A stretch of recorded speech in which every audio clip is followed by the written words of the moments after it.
भैया हो खेसारी भैया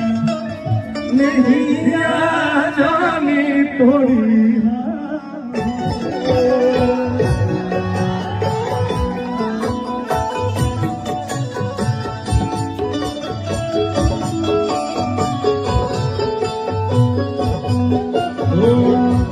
बहिनी तोहारा के कबो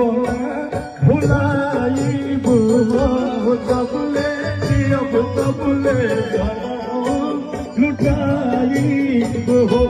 बहिनी तोहारा के कबो भुलाई बुलो जबले जियब तबले लुटाई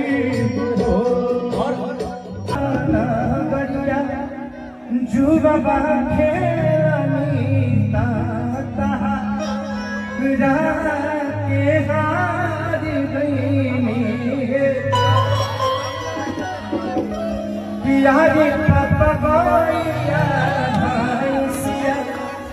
कहे नहारनी ताहा के हार किया हो बेटी गाड़िया छजुआ घर के लाछनी धने